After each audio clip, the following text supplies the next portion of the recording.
आघात. लेखिका प्रिया उंबरकर.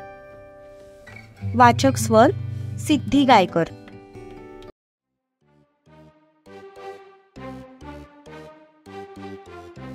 शिवादा, तू मला हसत होतास ना, आणि आज बघ तुझी पण माझ्यासारखीच हालत झालीय. सूर्या म्हणाला. नाही रे, माझी तुझ्यासारखी हालत नाही झाली, तुझ्यापेक्षा पण वाईट झालीय. भारी वाटतंय यार प्रेमात पडल्यावर. असं वाटतंय आपण विदाऊट पंख आकाशात उडतोय. अबे ओय, नुकताच जन्माला आलेला मजनू, थोडं जमिनीवर ये, नाहीतर हेच पंख कधी छाटले जातील ना तुला कळणार पण नाही. सूर्या, मी तुला एक प्रश्न विचारतो, खरं खरं उत्तर दे. विचार. माझी गाडी तुझ्या नंतर पटरीवर आली आणि तुझ्या आधी स्टेशनवर पोहोचणार आहे. याचं वाईट वाटतंय ना तुला? हे बघ, खरं खरं सांग, मला अजिबात वाईट वाटणार नाही. तुला असं म्हणायचंय की तुझं लग्न होतंय म्हणून मी तुझ्यावर जळतोय? जळतोय वगैरे नाही रे, पण त्रास तर नक्कीच होत असेल ना तुला? अजिबात नाही. मला का त्रास होईल? इनफॅक्ट मी तर खूप खुश आहे की फायनली आता तुझं लग्न होईल, कारण माझ्या लव्ह स्टोरी मधला सगळ्यात मोठा काटा तर तूच आहेस. एकदा तुझं उरकलं की माझा रस्ता आपोआप मोकळा होईल. भाई, इतना कॉन्फिडन्स आया कहां से? तू परत राधा सोबत पॅचअप केलं की काय? नाही रे ब्रो, आता माझा पॅचअप मी नाही तर आपला बिग ब्रदर करून देणार आहे, त्यामुळे मी रिलॅक्स आहे. म्हणजे तू भाईला सगळं सांगितलं? अरे मी काय त्याला सांगणार, त्याला आधीच सगळं माहितीये. जे मला माहिती नव्हतं ते पण त्याला माहितीये. तोच मला बोलला की त्या गुमनाम विलनचा काटा निघेपर्यंत राधापासून दूर राहा.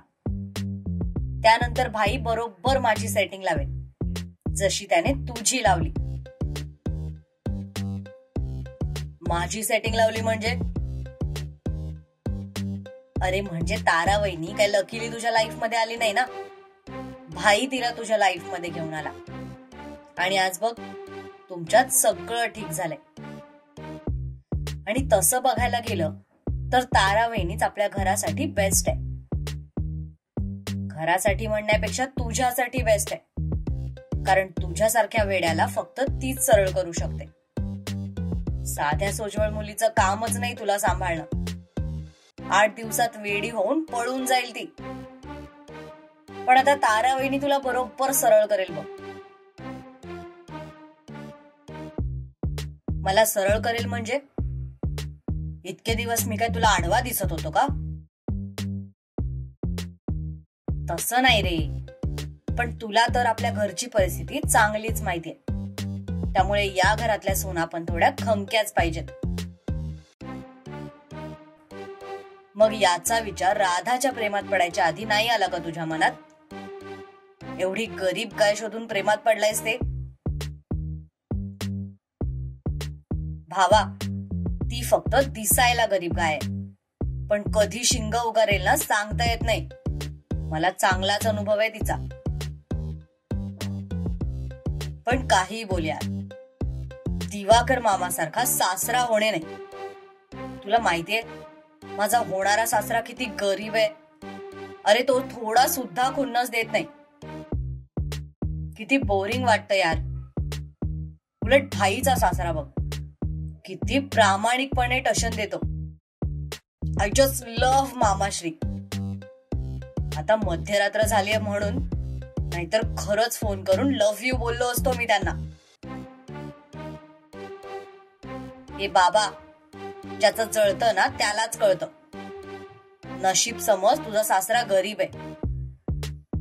इथे भाईचं लग्न होऊन सुद्धा मामाश्रीने त्या दोघांना कितीतरी दिवस एक होऊ दिलं नव्हतं. माझं घोडं तर अजून वेशीच्या बाहेरच पडलंय. आता जोपर्यंत हा सगळा मॅटर सॉल्व्ह होत नाही तोपर्यंत काय माझ्या घोड्याला निंबाळकरांच्या वेशीत एंट्री नाही. सध्या भाईने राधा आणि माझ्यामध्ये नो एंट्रीचा बोर्ड लावलाय. असंच पाहिजे तुला. लय मस्ती आहे तुझ्या अंगात. पण एक नक्की, त्या मामाश्रीला जर माझ्यासारखा जावई भेटला असता ना तर त्या म्हाताऱ्याला दिवसातून 3दा अटॅक आला असता. सकाळ, दुपार आणि संध्याकाळ. फोन करून करून म्हाताऱ्याला इतका वैताग दिला असता ना की नंतर तोच मला बोलला असता, जा बाबा एकदाची पोरगी घेऊन, परत तोंड पण दाखवायला येऊ नकोस. हे मात्र खरं बोलला जा. खरंच दिवाकर मामांचं नशीब आहे की त्यांना आमच्यासारखे गुणी आणि सालच जावई मिळालेत.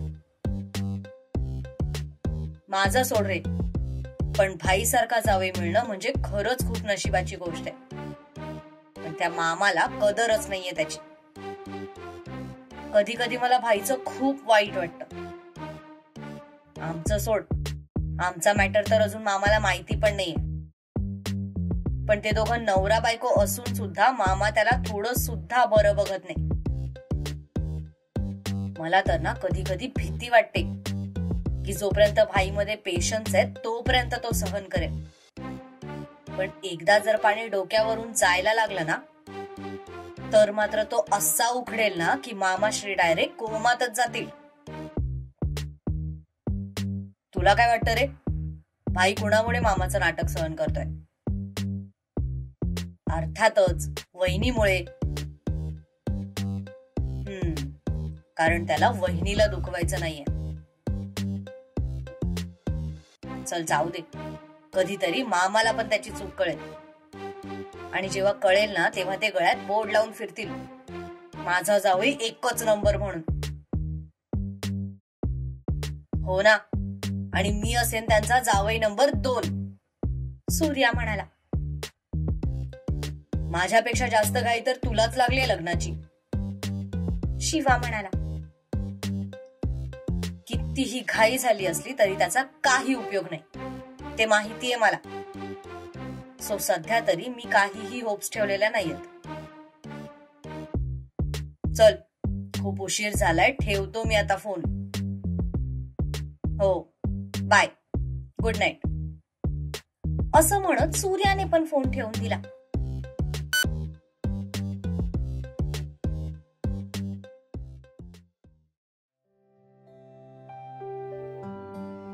दुसऱ्या दिवशी. रत्ना, मी किराणा सामान घेऊन येतोय. अर्ध्या तासात डेकोरेशन वाले येतील. त्यांच्याकडून सगळं काम व्यवस्थित करून घे. दिवाकर पायात चप्पल चढवत म्हणाले. बाबा, तुम्ही नका काळजी करू, मी त्यांच्याकडून सगळं करून घेईन. दुर्वा चहाचा कप घेऊन बाहेर येत म्हणाली. राधा गेली का कॉलेजला? हो, आज प्रोजेक्ट सबमिशन आहे असं म्हणत होती, त्यामुळे गेली. ठीक आहे, मी येतोच 1-1.5 तासात. असं म्हणत ते निघून गेले. ते जाताच दुर्वाने टीव्ही सुरू केला आणि चहा पिता पिता ती टीव्ही बघू लागली. दुर्वा, अगं तू हलव्यांच्या दागिन्यांची डिझाईन बघितलीस का? मला तशी सुलेखाला ऑर्डर द्यायला. रत्ना किचन मधून बाहेर येत म्हणाल्या. पाहिल्या, मी 2 डिझाईन सिलेक्ट केल्यात. त्यातली तुला जी आवडेल ती डिझाईन सिलेक्ट कर आणि ऑर्डर कर. मला काहीच प्रॉब्लेम नाही. ती संपलेला कप समोर ठेवत म्हणाली. दुर्वाने त्यांना 2 डिझाईन्स दाखवल्या. मला वाटतं हे चांगले दिसतील, रत्ना म्हणाल्या. ठीक आहे, तुला आवडलेत ना, मग मला पण चालेल, दुर्वा म्हणाली. अगं अजून किती काम बाकी आहे.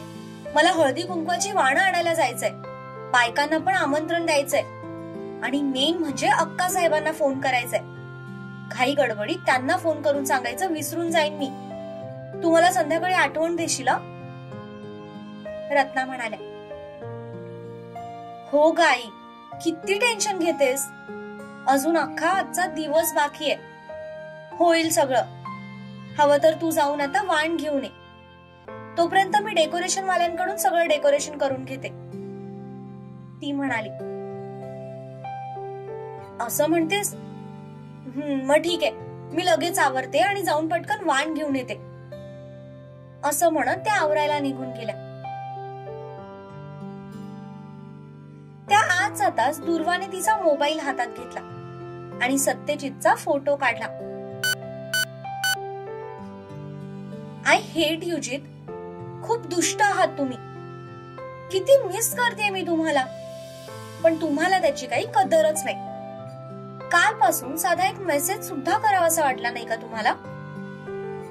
इतर वेळी तर प्रेमावर भाषण देत असता, आणि एक छोटस भांडण काय झालं, तुम्ही तर तुमच्या एंजलला विसरूनच गेलात. ती त्याच्या फोटोकडे बघत मनातच बडबडत होती. दुर्वा, मी जाऊन येते ग, घराकडे लक्ष ठेव, रत्ना म्हणाल्या. त्यावर तिने फक्त होकारार्थी मान डोलवली.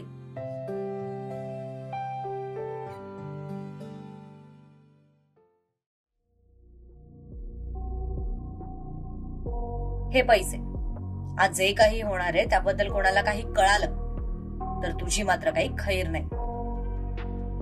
मन्या समोरच्या माणसाला पैसे देत म्हणाला. दिवाकर रावांच्या घरी जे डेकोरेटर्स जाणार होते त्यातला हा मुख्य माणूस होता. पण काही चुकीचं तर घडणार नाही ना? तो माणूस घाबरून म्हणाला. पैसे तर त्याला हवे होते, पण त्याला टेन्शनही आलं होतं. काही चुकीचं घडणार नाही, तू निश्चिंत राहा. हा, पण जर तू कुठे तोंड उघडलं तर मात्र खूप काही चुकीचं घडू शकतं, असं म्हणत मन्याने पाठीमागे कमरेला खोचलेली बंदूक काढली आणि पुढच्या बाजूला खोचली. ती बंदूक बघून त्या माणसाने भीतीने एक आवंढा गिळला. ठीक आहे, मी कोणाला काही सांगणार नाही, असं म्हणत त्याने पैसे घेतले आणि कोणी बघायच्या आत खिशात कोंबले. आम्ही आता तिकडे जातच आहोत. तुमचा माणूस आमच्या सोबत येईल की नंतर येईल? त्याने विचारलं. आमचा माणूस नंतर येईल, तुम्ही पुढे जाऊन तुमचं काम सुरू करा, मन्या म्हणाला. तसा तो माणूस त्यांच्या अजून 2-3 साथीदारांना घेऊन निंबाळकरांच्या घराकडे निघून गेला. तिथे नेमका कोण माणूस येणार आहे हे त्या लोकांना माहीतच नव्हतं. ते जाताच मन्या तिथेच असलेल्या एका गाडीजवळ गेला. त्याने काचेवर नॉक केलं. तशी ती काच खाली झाली. भाऊ, काम झालंय. मी बाकी सगळी सेटिंग लावलीये. आता पुढचं काम तुमचं आहे. गल्लीतले सगळे कॅमेरेज पण लावून झालेत आणि इथून पुढे आपलीच काही माणसं वेषांतर करून या गल्लीत फिरत राहतील. त्यांना काही संशयास्पद वाटलं तर ते लगेच आपल्याला सांगतील. आणि महत्वाचं म्हणजे तुम्ही सांगितल्याप्रमाणे समोरचं लॉज आपण रेंटवर घेतलंय. आता त्यात सगळा आपलाच स्टाफ आहे.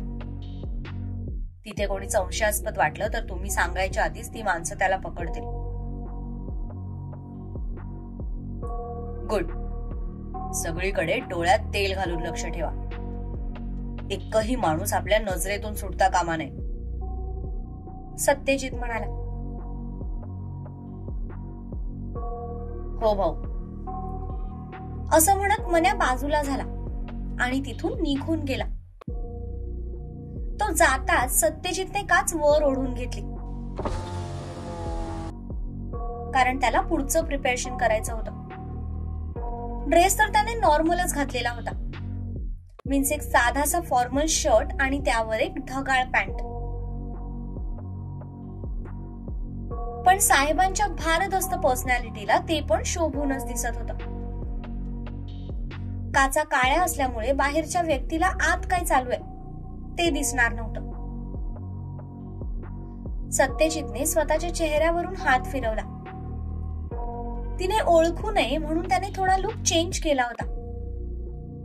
नेहमी त्याच्या चेहऱ्यावर असणारी हलकीशी ट्रिम दाढी आज नव्हती.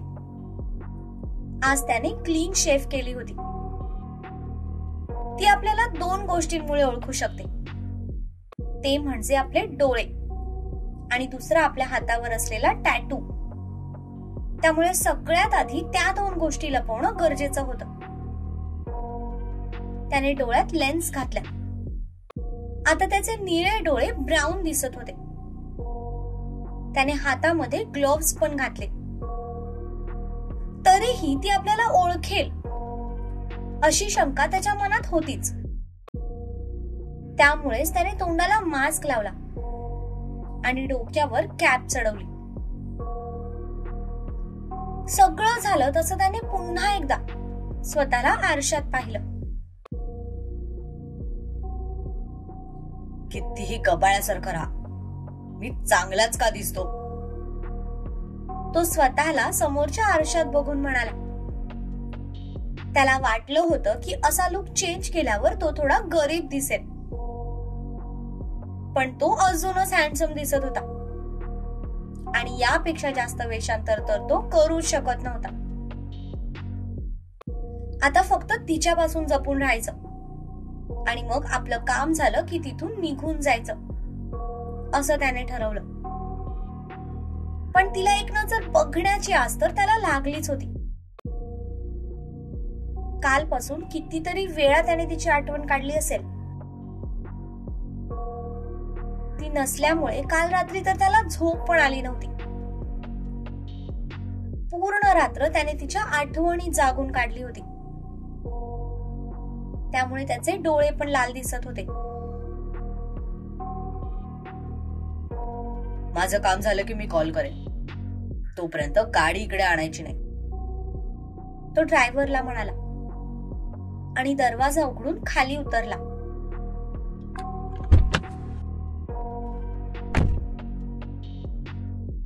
त्याने डोक्यावरची कॅप डोळ्यांपर्यंत ओढून घेतली आणि मान खाली घालून पुढे चालू लागला.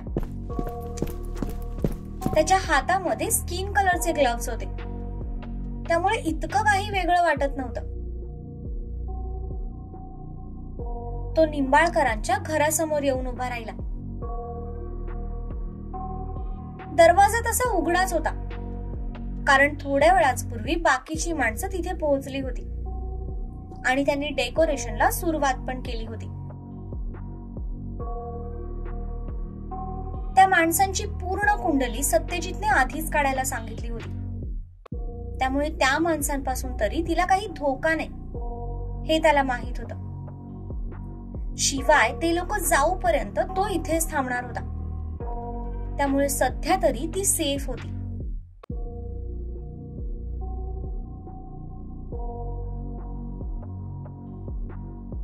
आपण कोण? मध्येच त्याच्या कानांवर आवाज पडला. तसं त्याने वर मान करून समोर पाहिलं तर ती प्रश्नार्थक नजरेने त्याच्याकडे बघत होती. तिला पाहताच त्याच्या हृदयाची धडधड वाढली.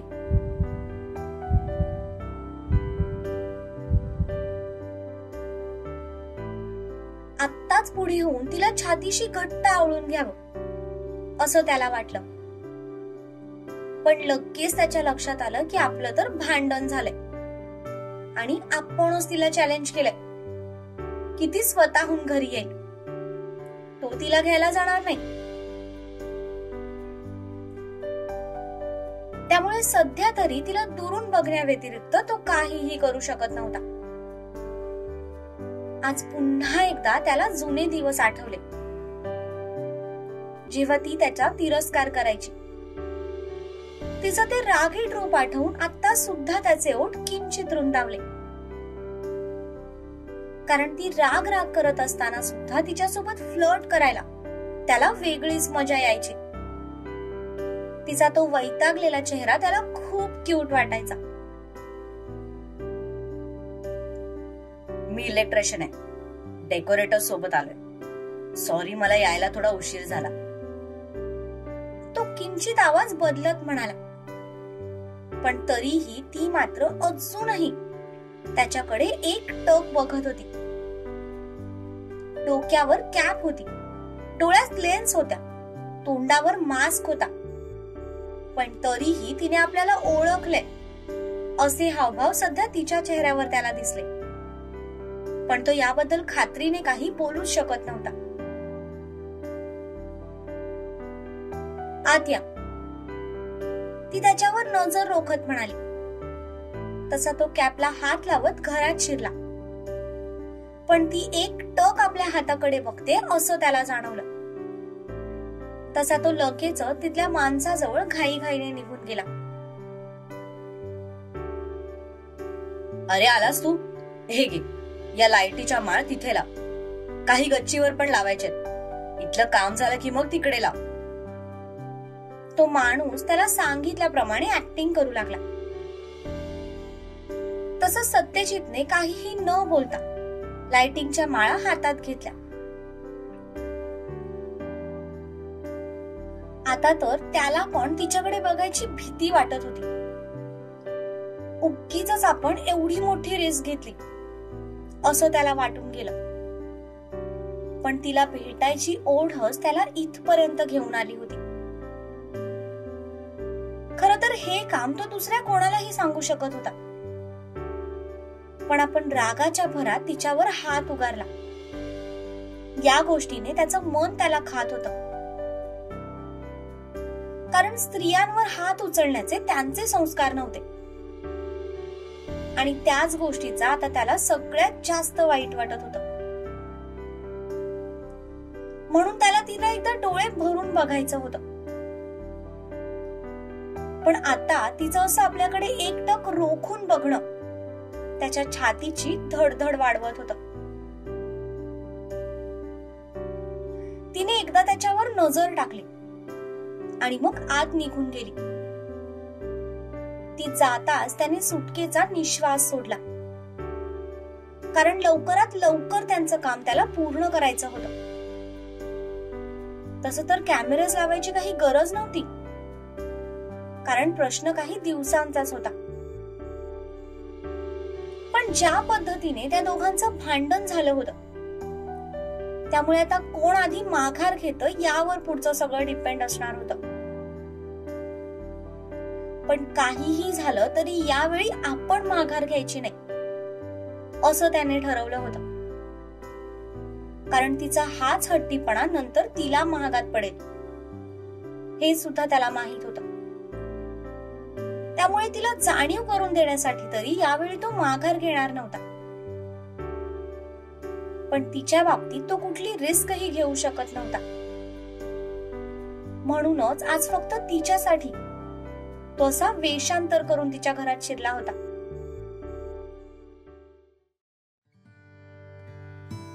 सत्यजितने एकदा घराचा अँगल पाहिला आणि नजरेनेच 2 जागा फिक्स केल्या. त्या लोकांनी त्यांच्यासोबत काही स्टूल्स आणले होते. त्याने त्यातलाच एक स्टूल घेतला आणि त्यावर उभा राहिला. खिशातून गरजेचं साहित्य काढलं आणि तो कॅमेरा कोणालाही दिसणार नाही अशा पद्धतीने फिक्स केला. तशाच प्रकारे त्याने दुसरा पण कॅमेरा फिक्स केला. बाकीची लोक आर्टिफिशियल फुलांच्या माळांचं डेकोरेशन करत होते. दुर्वाचं लग्न खूप टेन्शन मध्ये झालं होतं. त्यामुळे घरात कुठलाही उत्साह नव्हता. पण आता मात्र सगळे मनापासून तयारी करत होते. त्यात आपण जावयाच्या नाकावर टिचून आपल्या मुलीला माहेरी घेऊन आलोय याचा दिवाकर रावांना आनंद होता. त्यामुळे त्यांनी पण कार्यक्रमाच्या तयारीमध्ये कसलीही कमतरता ठेवली नव्हती. आणि मुलगी लग्नानंतर पहिल्यांदाच संक्रांतीसाठी घरी आले याचा रत्नाला आनंद झाला होता. त्यामुळे त्या सुद्धा सगळ्या आनंदाने करत होत्या. कॅमेरे बसवून झाले तसा तो हुश करत खाली उतरला. त्याचं काम झालं होतं. पण पण तो तिथून लगेच जाऊ शकत नव्हता, कारण आता दुर्वा सोफ्यावर येऊन बसली होती, जे त्याला माहीतच नव्हतं. त्याने ते मायक्रो कॅमेराज लाइटिंगच्या माळांसोबतच फिक्स केले होते, त्यामुळे त्यात डाऊट घेण्यासारखं काही नव्हतं. ती सोफ्यावर बसली होती, त्यामुळे तिचं आपल्याकडे लक्ष होतं की नाही याबद्दल तो खात्रीने काही सांगू शकत नव्हता. तो तिच्या समोर लगेच बाहेर जाऊ शकत नव्हता, त्यामुळे नाईलाजाने त्याने बाकीच्या माळा हातात उचलल्या आणि गच्चीच्या दिशेने निघाला. तो वरती गेला तसं दुर्वाने मोबाईल मध्ये घुसवलेलं डोकं वर काढलं.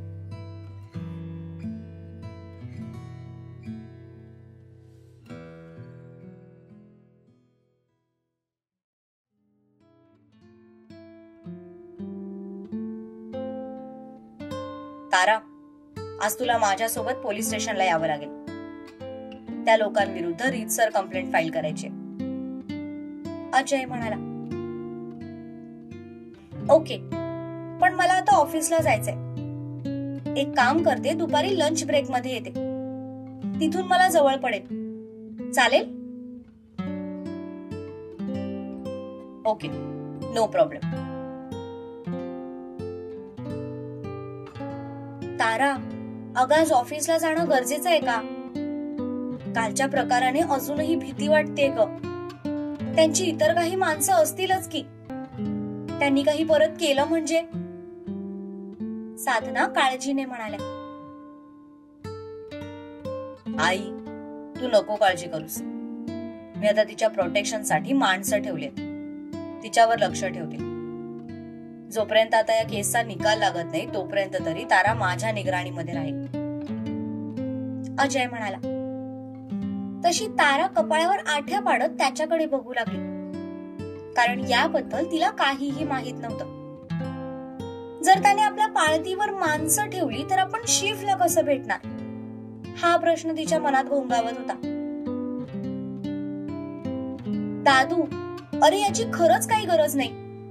मी स्वतःच संरक्षण स्वतः करू शकते. आणि ऑफिसमध्ये शिवराज असणारच आहेत. ते असल्यावर मला कशाची भीती नाही, ती म्हणाली. तसं सगळे गंभीर चेहऱ्याने एकमेकांच्या तोंडाकडे बघू लागले, कारण आधी त्याच्यावर चिडचिड करणारी ती आज त्याच्या सोबत सेफ फील करते हे बघून सगळ्यांच्याच मनात प्रश्न उभे राहिले होते. तारा, मला तुझ्याशी थोडं बोलायचंय, तिचे बाबा म्हणाले. बाबा प्लीज, जे काही बोलायचंय ते आपण संध्याकाळी बोलूया. मला ऑलरेडी खूप उशीर झालाय. तुला जायचंय तर जा, पण माझी माणसं तुझ्या मागे असणार आहेत हे विसरू नको. तू कितीही ड्रामे केले तरी मी तुझी सिक्युरिटी काढणार नाहीये. यावेळी मी तुझ्या बाबतीत कुठलीही रिस्क घेणार नाही. अजय तिला धमकी वजा सूचना देत म्हणाला. सध्या काही बोलून तिला वातावरण अजून गंभीर करायचं नव्हतं, त्यामुळे तिने फक्त हुंकार भरला आणि पर्स घेऊन घराबाहेर पडली.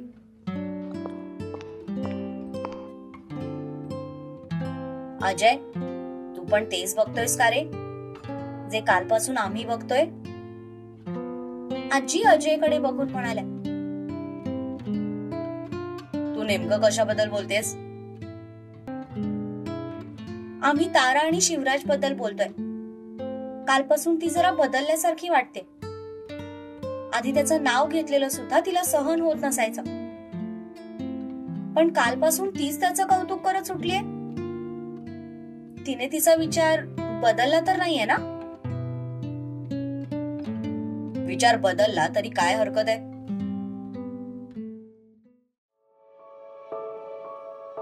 हे बघा बाबा, काल सगळेच टेन्शन मध्ये होते, त्यामुळे मी काही बोललो नाही. पण काल तारासोबत जे काही झालं त्याला कुठेतरी मी जबाबदार आहे. त्या लोकांना मला कोंडीत पकडायचं होतं, म्हणून त्यांनी दाराचा वापर केला. नशीब समजा शिवराज तिथे वेळेवर पोहोचला, नाहीतर आज दुश्मनावरही जी वेळ येऊ नये ती वेळ आपल्यावर आली असती. ताराचे MMS वाऱ्यासारखे सगळीकडे पसरले असते. आज ज्या प्रसन्न चेहऱ्याने ती ऑफिसमध्ये गेले ना, ते चित्र तुम्हाला बघायलाच मिळालं नसतं. काल मी रात्रभर खूप विचार केला. तेव्हा मला एका गोष्टीची जाणीव झाली की संकट फक्त त्यांच्या कुटुंबामुळेच येईल असं नाही, तर ते कधीही आणि कुठूनही येऊ शकतं. त्यामुळे आपण सगळ्याच गोष्टीसाठी फक्त त्यांना ब्लेम करू शकत नाही. समजा उद्या तिचं दुसरा कोणाबरोबर तरी लग्न झालं आणि त्यानंतर तिच्यावर कुठलं तरी संकट ओढवलं, तर काय आपण तिची साथ सोडणार आहोत का? मग जर त्याच्याशी लग्न करून ती सुखी राहणार असेल तर काय हरकत आहे तिची साथ द्यायला? अरे पण तुला तर सगळं माहिती आहे ना, तरीही तू तुझ्या बहिणीचं लग्न त्यांच्यासोबत लावायचं म्हणतोयस, आजी म्हणाल्या. आजी, मला सगळं माहिती आणि त्यासोबत मला अजून एक गोष्ट माहिती जी तुम्हाला माहित नाही. काय ते? आजीने विचारलं. ताराचं शिवराजवर प्रेम आहे, तो म्हणाला. तसं सगळ्यांना अजून मोठा धक्का बसला. अरे हे काय बोलतोयस तू? हे शक्यच नाही. ताराला तर त्याचा किती राग येत होता. आई, आपण राग सुद्धा त्याच माणसाचा करतो ज्याच्याकडून आपण काहीतरी अपेक्षा ठेवतो. ताराचं सुद्धा तसंच झालं होतं.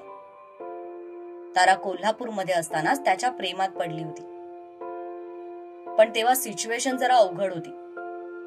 शिवराजला पैजेबद्दल समजलं होतं, त्यामुळे त्याच्या मनात तिच्याविषयी राग होता. आणि नंतर जे काही घडलं ते तर तुम्हाला माहितीच आहे.